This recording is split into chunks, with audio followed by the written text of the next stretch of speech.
There was one day the head of growth was like raging through the office going like, who the changed the profile layout? We're like, whoa, what's going on? Why are you so upset? He's like, why am I so upset? He's like, friending is down 3%. And you're like, okay, well, all the buttons should be together. It just looks better that way. And he's like, oh, okay, it looks better that way. Great. Well, here's the thing. 3% less every day compounds. So I want you to go to Mark Zuckerberg's office and tell him why at the end of this year, instead of 378 million users on Facebook, we're actually going to have 260 million. And you tell him it's because you like all the fucking buttons all together. Welcome to Dive Club. My name is Rid, and this is where designers never stop learning. This week's episode is with Ben Blumenrose, who's a co-founder of DesignerFund, where he's invested in a lot of the design founders that you've heard from on this show, like Jorn from Framer or Colin from Visual Electric. So the goal of this episode is really to tap in to Ben's perspective as a designer turned investor, to create a little bit of a blueprint for people who maybe you're interested in working at startups, or maybe you're even considering building a company for yourself. But before we get into all of that, I asked Ben to share a story about what it was like as one of the very earliest designers at Facebook. Early 2007, that's when I joined. Pre-iPhone, MySpace was the social network du jour at the time. And if you were in college or you had friends in college, all of a sudden you noticed that they were using some other thing that was called the Facebook or Facebook.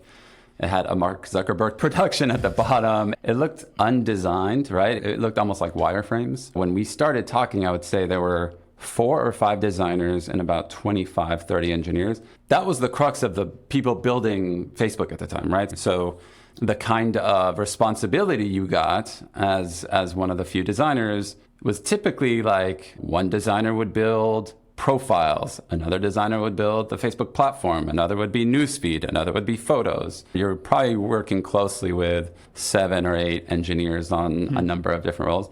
And then that was your primary task, right? And then beyond that task was all the other things people wanted of designers. Marketing assets, t-shirts, like you name it. It was kind of a barter system internally. So that's the environment in 2007 when I joined. My first project was helping with the Facebook platform. And it was around marketing the Facebook platform. How do we talk about this? What's the marketing site look like? All that stuff. And within a week or two of joining the company, I kind of said to myself, I have 2 goals here. One is I want a mental model in my head of how does this whole company work? Who's doing what? Who's responsible for what? Within 6 to 9 months, I realized how foolish that was because it was changing so fast and we were hiring so fast. I'd go, hey, where's this person that was head of blah, blah, blah? And they're like, oh no, now that person's responsible for this and this person's moved here. It was such musical chairs and things were growing and shifting so fast. But I actually had a goal of I want to know everyone at the company and I want to know who's owning what. And then the third piece was, and for people who are heads of some area, could design be a lever for them? If you're a designer founder of something, whether it be an agency or a startup, you're always looking for where design can be a lever for whatever, sales, marketing, recruiting, etc. And so I was kind of curious because we had product design, 5 product designers, and we had a marketing designer, and that's it. And it's okay, well, how's the rest of this company doing design? How's the sales team doing design? How's the marketing team? How's customer support doing design? HR, right? People are onboarding at this company constantly. What are the materials people get when they join the company? So basically within the first month, and I made sure I was doing my core work, but outside of the core work, I would email a head of X and I would say hey, you're running marketing. What would you do with design resources? Hey, you run customer support. What would you do with design resources? The email would be replied to within 14 seconds. And, it's hey, I can give you a list and how soon can we meet? And are you offering? So that was really interesting. And B, once I met with folks, it was very clear that almost universally, if we gave folks design resources in some capacity, that it could be a big difference maker for that organization. So one of the first things I did was ask the customer support team. So we had about 40 people, all of them recent grads from MIT, Stanford, Harvard. And they were almost like judge, jury, and executioner of all the things that were happening on Facebook. What are the things that are going wrong that I should surface? How do I resolve disputes between two users? How do I surface things to law enforcement? I mean, the stuff they were dealing with, I mean, you just cannot imagine. It's like managing, at the time it was a city, right? 10, 15 million people. So imagine 40 people that are straight out of college, and you have to manage a 15 million person, the size of LA, and all the disputes that go with it. I just spent a day and I looked at what tools were they using to do this. And it was very clear within a few hours that they basically just had bad tools to do the job. So the software that they were doing their job was meant to be used by a single user, for one. So every setting that you would change for everyone, right? So it's like everyone had the same view of the thing. And then once you watched how they used it, it was just so easy to see how there were so many low-hanging fruit for product updates. So a couple of easy ones. One was like, we used to have this list of common responses. So the first person I sat with said, oh, okay, this person wants their account reinstated. Typically, I would use the common response for that. And then he looks over his shoulder and he says, but look, the common response we have is not good. And I've written my own and I keep it in this like text document and I just copy paste. And he goes, but I'm the only one that does it this way. I was like, oh, okay, cool. 20 minutes later, I go watch another woman doing her job and someone writes in with, I don't know, it was like a photo dispute. She's like, oh, it's a photo dispute. Okay, we have a common response for this. She looks over her shoulder and she goes, listen, our common responses are not good. Don't tell anyone about this, but I have all these sticky notes and I just copy and paste from the sticky notes. And she's like, but don't tell anyone I do it this way because we're not supposed to do this. So I was like, okay. Okay, 2 for 2, interesting. And then I go to the third person, and sure enough, like one had a text edit, the other one had like whatever, some doc, online doc. Same thing. He's like, we have CRs. I have my own. So much better. Like I've just seen it. And I'm thinking to myself, my God, man, are any of you talking to one another about like how you do your job and what's working and what isn't? And so instantly I was like, okay, if we rewrite this tool, one of the very simple things we need to do is let people write their own versions of common responses and also send up the chain anything that's improving. It's like, hey, when I use this CR, fewer people write back, it resolves faster. So like the best practices should bubble to the top and everyone should be notified, right? Very simple stuff like that. Similarly, they would spend about 5 to 7 minutes when someone wrote in trying to understand that person's history. They would go through logs, go through their, like, what did this person do? Did we da-da-da-da-da? And I'm thinking, my God, and I'm like, what are you looking for? And they're just like, we're looking for like key moments in history. Was this person ever disabled? Were they reinstated? Da-da-da-da. And I'm like, oh, that's it? Those are like the key like things you're looking for? They're like, yeah. I'm like, okay, well, imagine if we just had icons for each one of these key things. And through a visual story, we could just show you like, it's like this person's account was disabled, reinstated, reported for harassment. They basically just show you through icons very quickly. And they're like, that would be incredible. That would save me an hour a day. And by the way, we ended up rewriting that tool, me and 2 engineers. It took us like 2 to 3 months. Once we turned it on, that new customer support tool doubled their productivity. Wow. So if you were a customer support agent and you could handle 100 or 150,000 users, you can now handle 300,000. And think of the business impact is how much do 40 people and their salaries, right? So it's like you take 40 times 100, 120K, whatever, let's call it 4 million, plus their benefits, 5 million. And now in 2 months, we just created $5 million worth of value and reduced expenses by $5 million, right? Let alone all the like cost of managing that people, the space, right? So that's kind of the thinking like an owner mentality I was trying to bring to the table. And I think I brought that because in the previous job, I was an owner. And so I kind of understood how to approach it that way. And I just think too few times I just see too few designers thinking that way, even though they do have equity in the companies they work at when it's a startup, right? So I'm in this Slack group with a bunch of really awesome designers, and there's this trend that I'm noticing. People are switching to Framer like crazy. And not just anyone. We're talking Joey Banks, Ryan Scott. I mean, like really, really good designers. And it makes sense because Framer feels a lot like Figma. So the learning curve is almost nothing, which is probably why Ryan said that building his new website felt like pure magic. So if you're ready to join us, head to dive.club/Framer to get started. Okay, now on to the episode. Okay, so I could ask you about Facebook stuff for probably 4 or 5 hours, but really what I'd like to talk about is what you're doing now, because you're a co-founder of DesignerFund, and a big goal for me in this conversation is to tap into that perspective that you've kind of refined over the years as a designer turned investor. But before we get into like all of the weeds and everything, can you give us just a little bit of context for what DesignerFund is?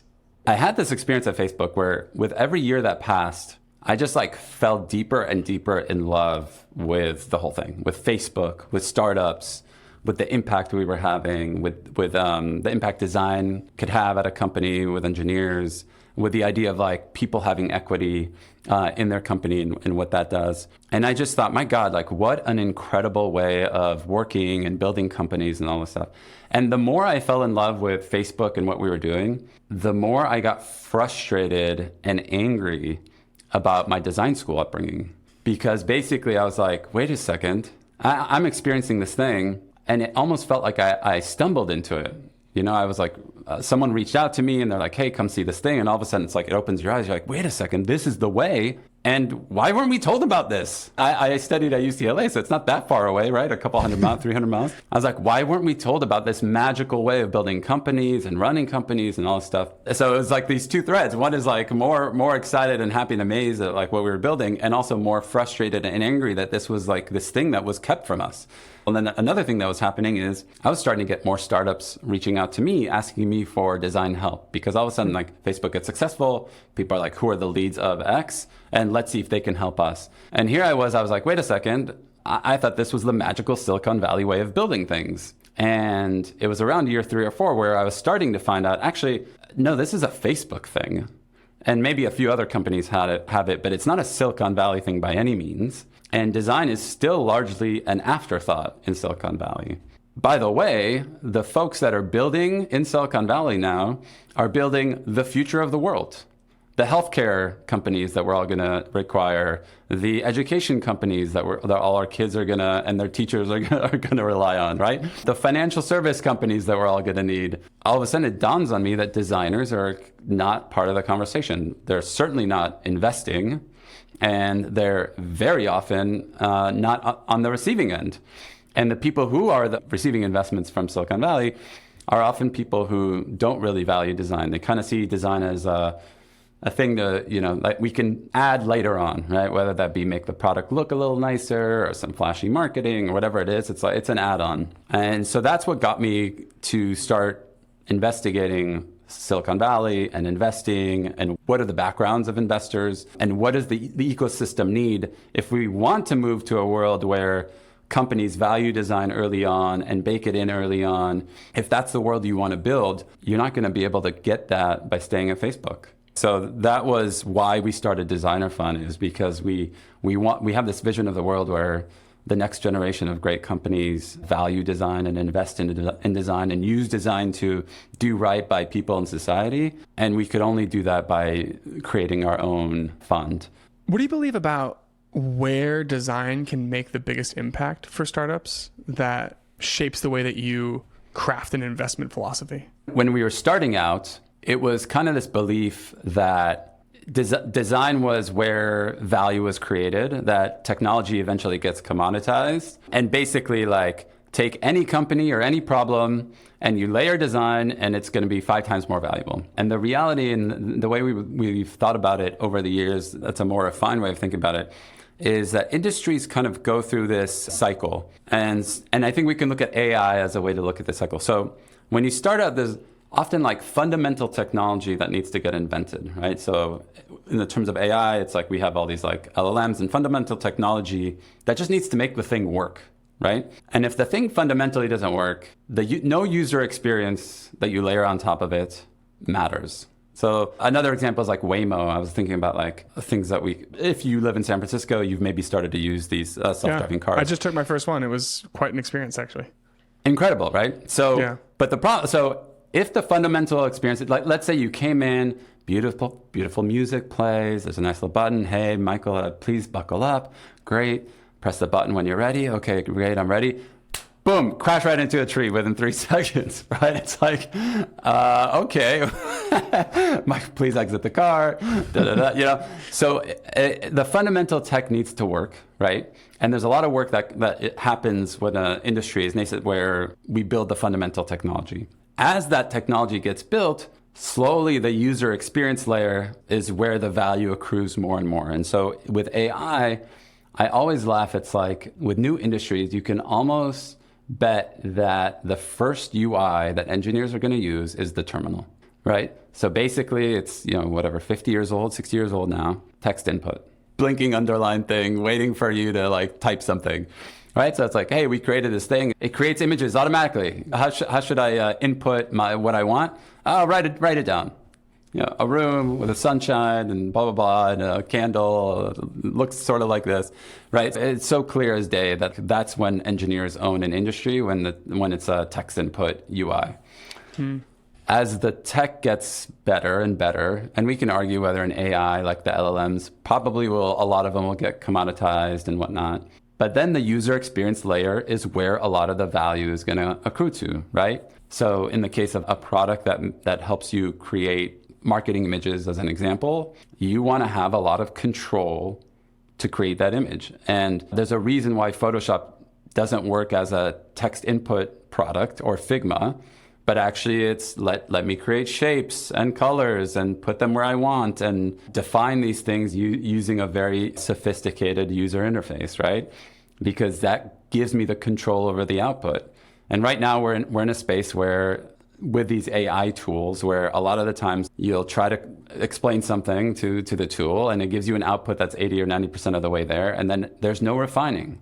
It's like, if it doesn't get there, okay, try to describe it a little differently, or make like 10 of these. Maybe one of those will, I don't know, maybe one of those will be close to what you want, close enough, right? And it's just very clear that that's not the user experience that any of us want, right? So we're eventually going to see products that are very elegant in the way you input and modify and expand the things that you want AI to do for you, right? And the user experience layer is where that's going to shine.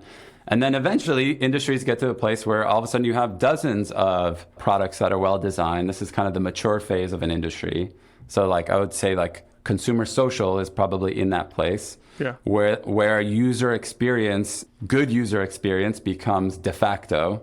At that point, like design becomes much harder of a difference maker for the product, right? So if you are going to start a new consumer social product today, the bar for the user experience is super, super high, just to have table stakes. And then probably you have some other angle, distribution, some other like product. If you're going to do that, right, you're going to try to do some other thing with it, not just improve on the product experience. So for us as an investment thesis, what do we look for? We look for places where NPS is super low. People are really unhappy with the products and services that exist there. We love when there's an incumbent that people hate, right? Hey, there's a $20 billion company, everyone uses it, no one likes to use it, right? That's a place where if you bring a new user experience to that place, like you'll see a lot of value accrue to a company if they execute well. So that's kind of how we look at it, is basically where are spaces that are starting to mature, where a user experience can create a very big delta and design can create a very big delta, and those are the spaces that we're constantly looking at.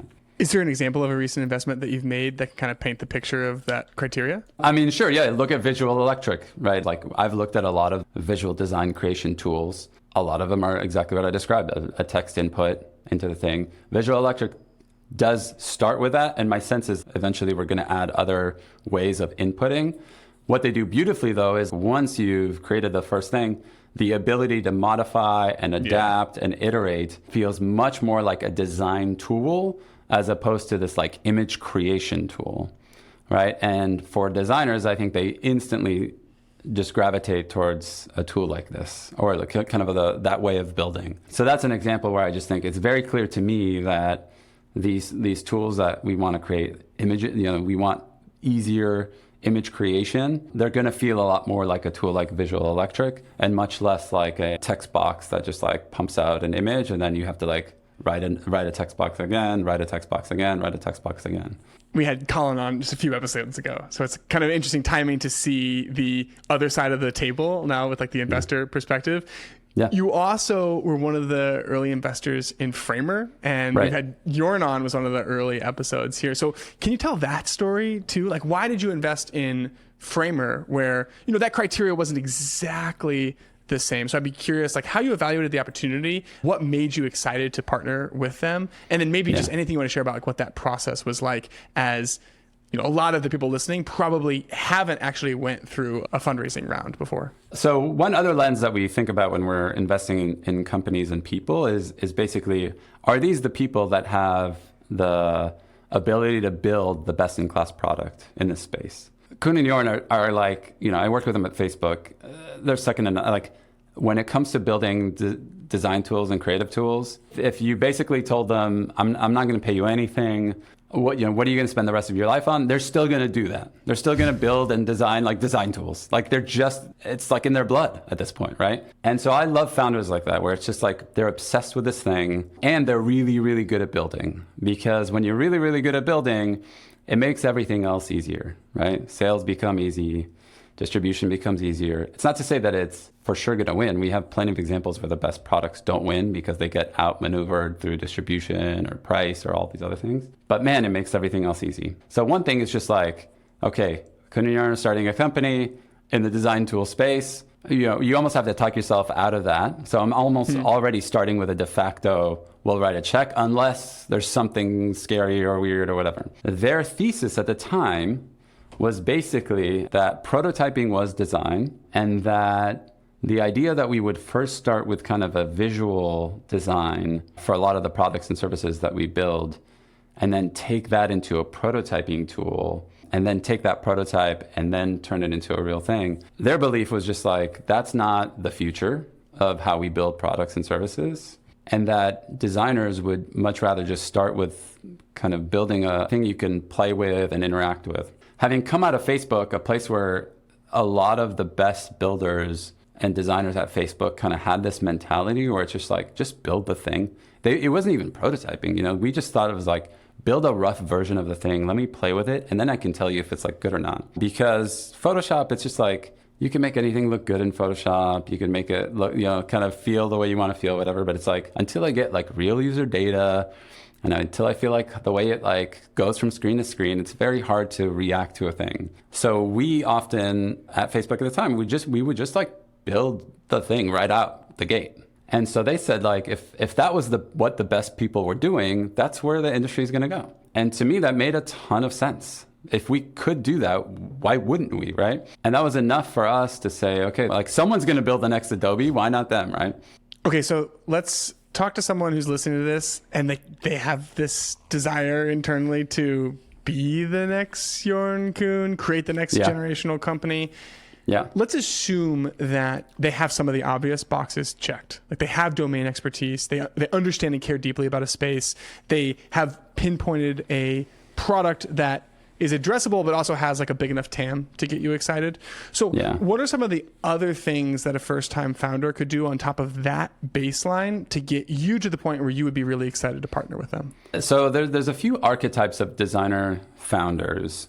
One is kind of like, they're the craftspeople who want to build out of the gate super elegant, super refined, kind of the highest quality MVP type product. And we see this especially true for folks that have come from successful companies prior. They put so much weight on that V1 that they move too slow and they're too precious with it. So the first thing I look for with a designer founder that can build is like, show me the product that you've built. And ideally, as we start talking, my favorite thing is like you meet a designer founder on Monday and you go through the product and you say, hey, this looks amazing, but I really wish that onboarding worked a little bit like this. And then on Wednesday, they're like, hey, I was thinking about the 2 or 3 things you said. Here's like a couple iterations on what I built. Check this out and check this out. And to me, that's kind of the engine I'm looking for. It's like, how quickly do you take feedback, think about it, prototype on top of it, and ship, and ship, and ship, and ship. That's a superpower, because when you think about someone who doesn't have that skill set, what I just described, that feedback comes on Monday and Wednesday there's a new product experience, If you can't build, or if you're not the designer, right? It's like, oh, okay, that's interesting. Then we need to get a designer to mock it up. Then an engineer needs to like code the thing. Then the engineer and the designer need to hash it out. And that's if you're an engineer founder. And then there's a lot of founders who basically come from finance or domain expertise or whatever, who are reliant on some other people. And now they have to go convince the people to try this, right? It's like, so when you're that close to being able to manifest a new experience, it's a real powerful superpower. So I would say if you're a designer founder that can build, like lean into that and showcase your building abilities, showcase the speed at which you build. The other superpower a designer has is like the ability to manifest the future and make it feel real when it's not real. So I'll give you another like Facebook story. So like one of the things I did early on was work with the sales team. So we had a situation where one of our sales folks was going down to Microsoft to try to get them to agree to a deal where we would embed some Microsoft products within Facebook. And his challenge was to show them kind of what these things would look like inside of Facebook. As you can imagine, as someone with a background in sales, he was using PowerPoint, right? Like, hey, here's what like Microsoft Search would look like in Facebook, or here's like what Microsoft Ads would look like in Facebook. Whereas if you're a product designer, I can make that thing look so real. I can make it feel like that thing is already live and we just took a screenshot of it. So designers have the ability to, through being able to visually manifest mock-ups or marketing sites or prototypes, what that is it like that's showing the future, right? You have that ability. And so when I see, to me, it's like, use that superpower. Show me like, hey, here's what in 5 years, here's what this thing could look like. In 5 years, here's what the world looks like if we're successful. When I don't see that, and you're a designer founder, I'm just thinking, it's like, you're a designer founder and you send over a text memo. Like, why? I think it's good. Like, writing's important. Writing's a way of communication for sure. But man, there's so many ways that you can, on top of the writing, show, not tell. And so that's another thing I look for. And I think that as a special power that designers can have is basically for investors manifesting, hey, here's what this thing could look like in the future. Here's what the ecosystem could look like. It's just much better effective communication if you have a designer on the founding team. And that should be evident. And then the thing that we also tell designers to understand is, where are your gaps? Because the thing is like, if you and I just wrote up all the things that a designer CEO or a designer founder needs to do, right? Accounting, sales, go-to-market, recruiting, legal, right? It's like you can write them on a whiteboard. And there's probably like 40 areas like that. As a designer founder, there are areas where you have excellence in already, and you should lean into those strengths. Then there's areas where you think you can bring your unique point of view and you want to learn more about that. So let's say I want to make sure that we get the most talented people at this company. It's going to be a big focus of mine as a founder for the first 2 years to have like the highest talent density at this company, to get the best people here. And I want to understand what is moving the best people to decide what company they work at right now. And I'm going to bring my design superpower to that. I love that, right? And so you as a designer founder, think about what areas you want to learn and grow into and become excellent at.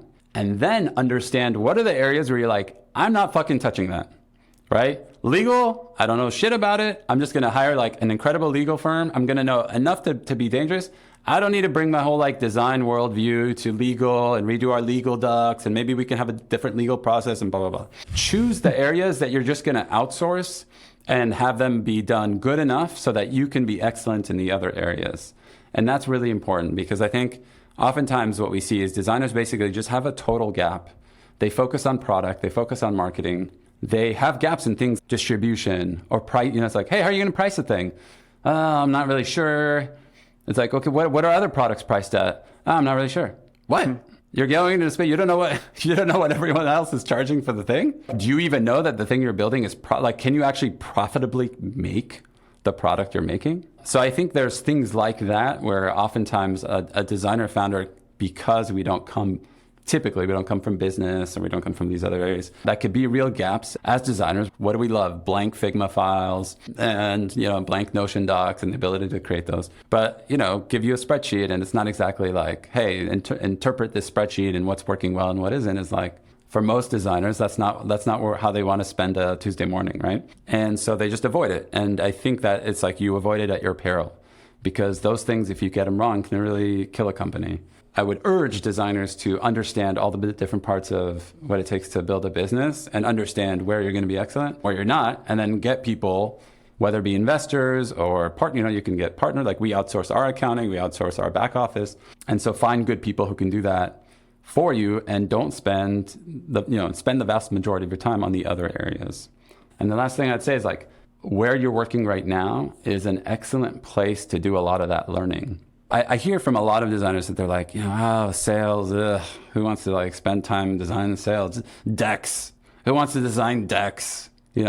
If your founder is going out to fundraise, then you should be designing some decks. You know what I mean? Or if sales aren't going, you should be like looking at like, why aren't sales moving, right? Is it product or is it just like the way you're talking about product, right? So again, that's the owner mentality, but like, it's such a great learning experience. Like if you're in a company that's 200, 300, 500 people, 50 people, make it a point to understand how all the different parts of that company work so that when it comes time to start your own, you're not just starting from scratch on that stuff. Like you actually have those people, and most of those people want to work with a designer. They're more than happy to show you and teach you and inform you on how these things work, especially if you're like, hey, maybe I can help you with design on some of these things, right? So like I said, it was a barter. There was almost like a barter system early at Facebook, and guess what? Like design was almost like gold in that barter system. So like take advantage of that. Hey guys, real quick, if you know me, then you know I love products. So I want to take just 30 seconds to tell you about 3 of my favorites. Now, anytime that I'm designing and building a website, you better believe that I'm going to use Framer. I made the switch recently and I'm never going back. Now, once it's time to animate my designs and showcase my work, that's when I'm going to use Jitter. It's like Figma only for motion design. And every step of the way, I'm going to be using Raycast constantly. It's the cornerstone of how I use my computer and the way that I stay in flow while I work. Now, I hand-selected Framer, Raycast, and Jitter to partner with me so that I could do these interviews full-time. So if you want to show them some love, it would mean a lot. Okay, now on to the rest of the episode. It's interesting to hear you talk because in many ways, what you're kind of pointing to as an archetype is like, you kind of have to be a generalist if you're going to be a founder because you have to wear a bunch of different hats. And so it's like, what is the core skill that you bring to the table? And the value of design as the core skill seems to be increasing pretty rapidly, especially even just like, I don't know about you, like I open up Twitter right now and my entire feed is just non-engineers building products that they couldn't previously do just based off of all of this new AI tooling. So the future feels quite bright. One nuance that I think it is important actually, the design generalist, and not just design generalist, but more of a generalist period, like someone who's just curious about how a company works and all different pieces and what actually moves the needle for a company. That's more important in a designer founder that is the CEO. You don't have to be a designer founder and be CEO. And in fact, probably for a lot of designer founders, they'd be best served to not be the CEO. Because if you were like the designer founder head of product, right? You can way narrow your aperture. Yeah. And it might be just a way better fit for a lot of designers that to be able to just like, hey, I want to be the product overseer. Everyone has this archetype, the hero of the CEO. And I think that, you can be that, right? And I do think we celebrate, the next generations like the Dylan Fields of the world and Brian Chesky and those guys. But you don't have to be. So I do think there's room for people who love the craft and want to stay in the craft and the design and the product to be a founder, but you don't have to be the CEO. Okay, so let's talk to someone who maybe they don't know if they want to be the CEO yet, but they don't have a co-founder yet. So like right now they are going into this understanding the possibility for just maximum ownership. Something that I've noticed in talking to different investors is how excited they get to back second-time founders just based off of all of the experience that they've already accumulated. So I'd like to unpack that a little bit as a way to help first-time founders avoid some of those more common pitfalls. How would you expect a second-time founder to approach an opportunity differently than a first-time founder? Not that long ago, we have a second-time founder we wrote a check into. We wrote a check for about 9 months ago, and he put together a memo.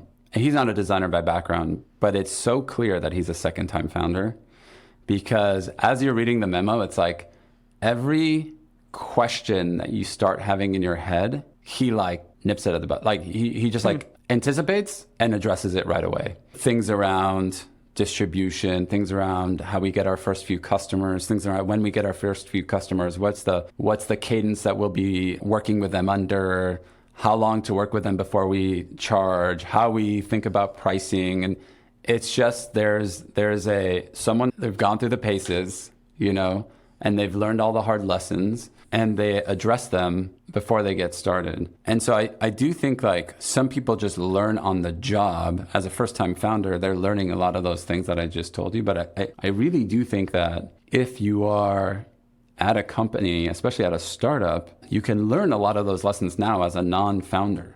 You can basically use your time at that company to learn those lessons. Can we go a little bit deeper on that? So like, what are some of the lessons or questions that a designer could be asking themselves right now as a way to put in kind of pseudo reps to prepare to be a founder? Okay, let's say you are building, I'll just use like Visual Electric and Colin as an example. So you're building this tool. It's a visual design tool. There's other companies doing it. He can basically just spend all his time building the best-in-class product and hope that word of mouth and product quality wins the day.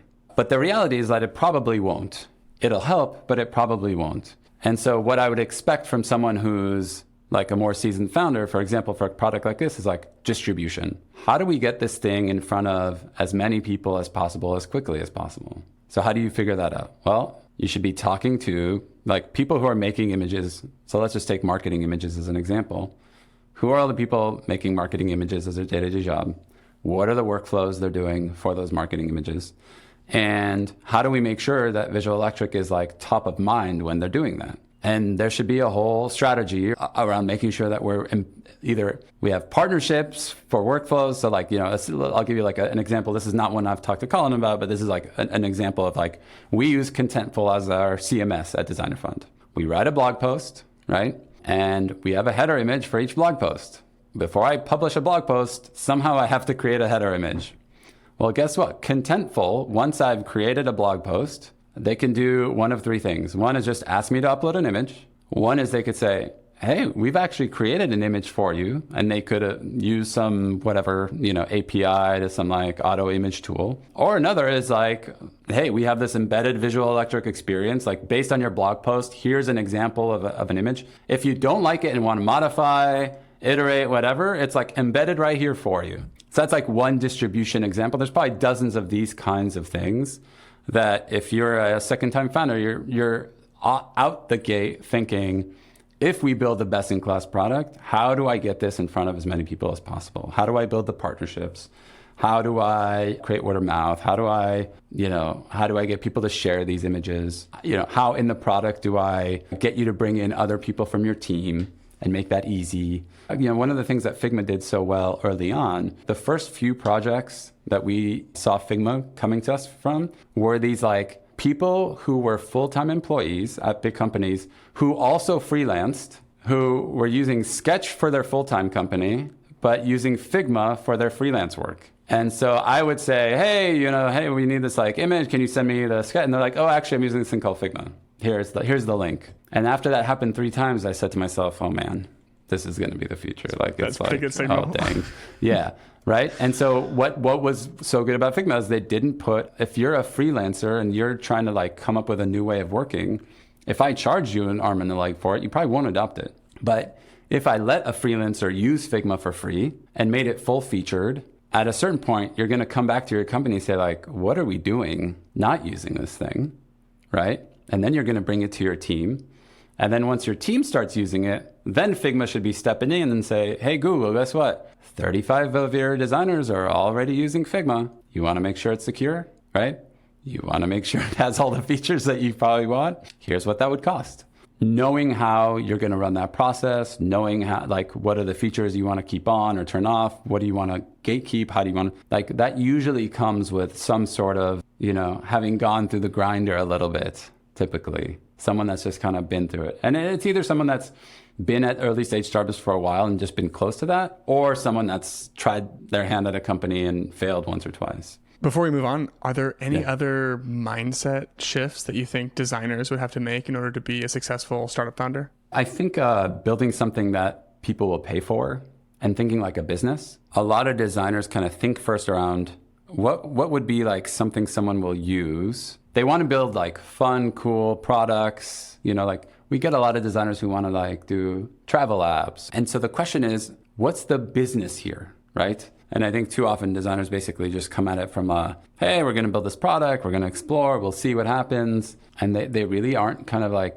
testing their thinking around what is the business around it. And you can really feel the difference when you get people who are fresh out of business school and they're just, or have just like a very finance oriented approach where they kind of drool at when they see like an obvious business opportunity where it's like, hey, these people are like, they're spending millions of dollars doing this archaic thing. And if we just like built this thing that was even like, half as good as most products, like that's good enough. Like they don't really care about building. They just want like good enough that it's going to solve the problem for people who are spending all this money and time to do this thing so poorly. And so I think it's just very clear when you talk to people who are like really excited about these business opportunities, and designers could learn a lot from folks who look at the lens in that world. Where is money being wasted? Where are people paying too much for the value they get? And find those spaces as opposed to just like, in addition to, I would say, to spaces that have bad user experience. I mean, a theme that's coming across in this conversation to me is just almost like a zooming out from just the UX and the product to be able to see the bigger picture. It kind of makes me want to ask you a little bit about how you think design education should evolve as someone that did have that kind of a background. And everything we're kind of talking about is like, the impact that designers can have as founders and as builders. So what do you think has to change in the future for us to live in that kind of a world? So I went to UCLA. They were very good about craft. We hear a lot about craft these days. And I think everyone's all into craft, which, craft is good. I'm going to challenge it a little bit. So in design school, we had a project where it was design a menu for a restaurant. Go find a restaurant, find some shitty menu, redesign it. And then what the professor would do was basically they would grade you on kind of very formally the improvements. Readability, did you like kind of cluster the right groupings, right? Appetizers, was the right appetizers or whatever. Or was it hard to find desserts or what? It's like a very formal way of assessing the menu. However, what didn't we do? We didn't go to a restaurant and say, look, you have a restaurant. How many people step through the door every night? 100. Okay, 150, whatever that number is. For you guys to be successful, how much does the average person need to spend? What's that dollar amount? Let's say it's $65. Okay, that's the business side. For people who walk through the door, when you're coming to this restaurant, what kind of experience are you looking to have? Are you looking for a quick in and out, or are you looking for like a full meal, right? And then basically take the user need and the business need, and then how do we design a menu that gives people an amazing dinner experience while at the same time making the restaurant really successful and make the top line work? What I just talked to you about was never even close to approached. We never talked about that, all right? And you extrapolate that with all sorts of, a marketing site. Hey, can I see the title? Does the text make sense? Does it blah, blah, blah, all this stuff. And I'll tell you an example that happened at Facebook to us. We had an experience where like, there was one day the head of growth was like raging through the office going like, who the fuck changed the profile layout, right? And we're like, whoa, what's going on? Why are you so upset? He's like, why am I so upset? He's like, friending is down 3%. And he's like, someone moved the add friend button from the right to the left or something like that. And basically like friending went down 3%. And you're like, okay, well, but that's like, all the buttons should be together. Was the designer who did it was like, the buttons should all be together. It just looks better that way. And he's like, oh, okay, it looks better that way. Great. Well, here's the thing. 3% less every day compounds. So I want you to go to Mark Zuckerberg's office and tell him why at the end of this year, instead of 378 million users on Facebook, we're actually going to have 260 million. And you tell him it's because you like all the fucking buttons all together. We didn't have a good sense of kind of what is driving the core of this business. Like this business is not valuable at Facebook if people are not using the thing, if people are not on it, if people are not friending each other and adding friends and bringing new people on, it doesn't work. And aesthetic be damned, like aesthetic should support that business goal. And so like that menu example is a very simple one, but it basically extrapolates to all sorts of design work and design output where we look at the formal, and you see this on Dribble all the time. Hey, what looks better, like this picture, this button or this button? You know, it's like, you know what works better? The thing that makes the business more money, or the thing that is solving the goal of that page. Is the goal of that page to communicate something? Then make the title bigger. Is the goal to convert someone to start going into some flow? Then make sure they do that better. So like, don't ask people on Dribble, like aesthetically, which one works A or B. It's like, you're solving a goal and figure out which one fucking solves the goal better. So that's the thing I think, like in design education, we got very little of that. Like, how does the design actually not just support goals, but support more specifically business goals? Because oftentimes that's what design is oriented around, right? It's trying to solve a certain business goal. It's not art. Like if you want to study art and if you want to do art, go do art. Design is not art. We can do some design that's art, but like that's not the crux of why we all get paid. My teachers came from the art world. Like they were literally artists and incredible artists in their own right. But when we tried to take some of the fundamentals that they were teaching us to like, you know, build stuff that would make money, they almost saw that as like cheapening the thing. You know, like, what are you doing? Yeah. Like they almost saw that as like a bad word or something. So I think what I would love to see is more design schools embrace that mentality of like, how does design support business goals? How do we get more interaction between design and engineering and finance and the business schools? Almost universally, you will find that the design programs do not interface with like business programs. Designers who come to the point where they realize, oh, I want to learn this set of skills, it feels like it's MBA or bust, which is such a heavy-handed approach. Yes. It's like, no, we literally just need to help designers be able to understand even just the basic unit economics of the product that they're designing. Just that is like such a massive step change in what you're capable of as someone who can bring software to life. Yes, 100%. Okay, so we've talked about designers as builders, designers as founders. Let's bring it all the way full circle now. Why do you think that more designers should become investors? So you follow the money, right? So you say to yourself, okay, if we want more companies that are wired this way, that have these sets of values, that are trying to like do right by users and society and user experience, how do we get that? We need founders to believe that investors are looking for that. And it so happens that the type of investors that value and look for that have a design background, right? Or should, or at least have seen the light, right? And so we are seeing a little bit more of that, where you see someone that came from product or engineering, but they've built product and they realize that good product and design really matter to certain spaces. They invest that way, where they're like, I want a team to spike on those in those areas, design and engineering. But certainly designer founders I've seen, like Kuhn & Nagel now have a fund, and just look at the companies that they fund, right? It's basically like people who are wired the way they're wired. So now you have dozens of Kuhn & Nagels that Kuhn & Nagel are funding, right? And hopefully they do the same thing. And same thing, DesignerFund, who do we fund? Like people that look like that, or Dan Becker and Daniel Scriver, or Saleo Cuervo, or all these designers turned investors basically create this signal that, hey, there's an investor class now that look for people like you or people like this. And if we want to raise money from those people, we need to have an answer for that. Same way that most founders have an answer for market size and go-to-market and engineering, they should have an answer for like, why will this be an excellently designed product, right? Why would this be the best-in-class product? And if we have more investors who have that as a gate, then more founders will value that and prioritize that. And guess what? You'll see more companies getting built that way.